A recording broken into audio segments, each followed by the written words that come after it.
Almost every news story we're seeing at the minute, and this has been the same since at least September 11th, 2001. Every time we hear about terrorism, it's almost invariably being carried out by Islamist extremists. When we hear about mass rape of girls and young women, it's invariably by gangs of Muslim men or individual Muslim men who are taking liberties with women from the local population, whether it be in England, whether it be in Ireland, whether it be on the continent, whether it be what happened with Hamas on the 7th of October, whether it be what's happening with black Christian girls in Nigeria, and has been happening as long as I can remember. These things have been going on for many, many years.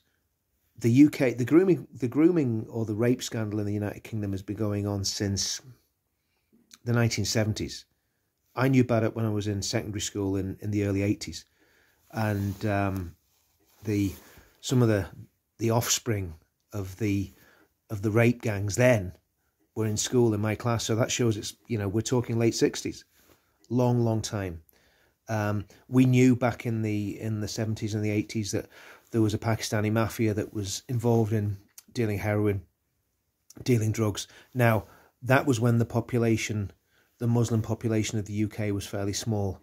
Now, conservative estimates put it at 6%. It's probably nearer 10% because there's so many people in this country that we don't know about. There's at least 1 million illegal migrants in this country that nobody knows who they are, where they come from, what they're doing. We just know they're here.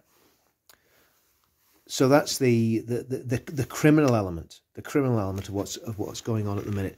People coming here illegally, people working in the black economy, people being involved in the narcotics trade, people being involved in trafficking of young girls, people being involved in trafficking people from Pakistan, abuse within of women within the Pakistani Muslim community, of young Pakistani origin girls and young Pakistani women. All these things are going on. So that's without even thinking about the terrorism. And now we've got literally hundreds of thousands of people have been marching under the flag of jihad, under the flag of the Palestinian state, calling for an intifada, calling for the slaughter of Jewish people, calling for the genocide of the Jewish people that live in Israel.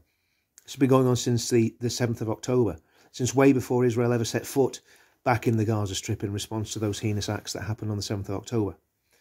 And this is in the UK. This is in the UK. We've got people who are from the Muslim Brotherhood, people who are from Hamas, people who have connections with these terrorist organisations involved in these marches. We've named them in previous videos that we've done. So we know what the problems are. And the problem in this country is that we are facing a demographic disaster due to mass Muslim immigration. When we talk about the rape gangs, and the media is so cowardly and so racist, the media call the rape gangs Asian. The rape gangs are not Filipino. The rape gangs are not Japanese. They're not geisha rape gangs. No. They come from one demographic, one religion. Sorry, maybe two demographics. They're either Bangladeshi, Afghani, or Pakistani, and they're all Muslim. Okay? So that's what the country's facing.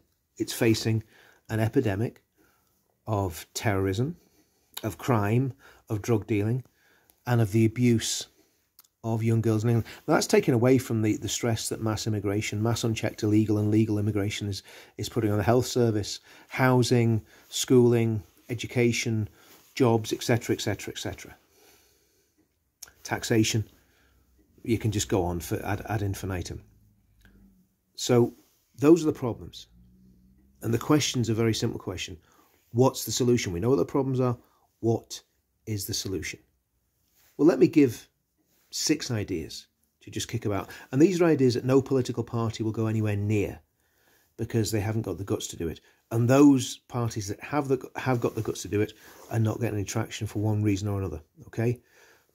But these are the ideas. Let me just put them out there. First of all, stop Islamic immigration to the UK. Just stop it for 10 years.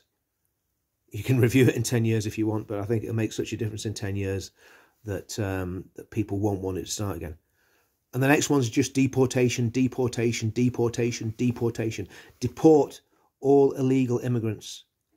Send them to the Falkland Islands until they can work out what country they came from originally. Let them sit on West Falkland or whatever it is, down in the South Atlantic in the middle of winter. It's always winter down there. Let them sit there and work out where they came from and what happened to their passports and who they really are and what their real motives for coming to Treasure Island are. Send them to the Falkland Islands. We can get the ships. We can send them down there on container ships, send them down, get them out of our country. Deport all rapists, all Muslim rapists to their countries of origin. Again, if they don't know where they came from, they can go to the Falklands, they can go to prison, and then they can go and live on the Falklands. And there is, I believe, one half of the Falkland Islands is pretty much uninhabited, so it's not going to be a problem. There are some sheep down there, which I'm sure will keep these men company. Send them to the Falkland Islands. Fourthly, deport all Islamic hate preachers. We've seen them. We've seen them in the mosques, reading from the Quran, reading from the Hadith, talking about the massacre of Jews, talking about how to treat infidels. This has been going on for years. Dispatches did a documentary on it years ago, and of course the police investigated Dispatches. There's never been a documentary made like it since. Get them out. We want these people out of our country. They shouldn't be here. They're dangerous. They're a danger to us. They're a danger to children. They're a danger to young women. They should not be here. Get rid of the hate preachers. Deport all migrants, whether legal or illegal, with connections to known Islamist groups. And those connections could be they're going on marches in support of Hamas. They're going to meetings in support of Hamas. Doesn't matter. Get them out. We don't want them in our country. Our country was once a beautiful country, a peaceful country. And these people are going to ruin it. By 2040, and these are conservative underestimates, the Islamic population of the UK will be 17%. If only 10%, and it's higher than that, but if only 10% of those people are radicals who want Sharia law, we have a massive problem. The reality is it's probably about 40% of these people want Sharia law in the United Kingdom in one form or other. And finally, smash the Pakistani Muslim mafia, the rape mafia, the people trafficking mafia, the people smuggling mafia, the forced marriage mafia, the heroin dealing mafia, the cocaine dealing mafia. Set up a special unit tasked to destroy the Pakistani rape mafia that's operating in this country. And once they've been smashed and once they've been imprisoned, you send them to their country of origin, whether it's Afghanistan or Pakistan, you send them back. There's no need for them to be here. They are criminals, they are rapists, they are drug dealers. They shouldn't be in this country. Get rid of them. There's the solutions. We all know what the problem is. All we need is a political party to execute the policies that I've just laid out. And believe you me, it would save our children, our children's children, a great deal of heartache in the decades to come. See you all soon.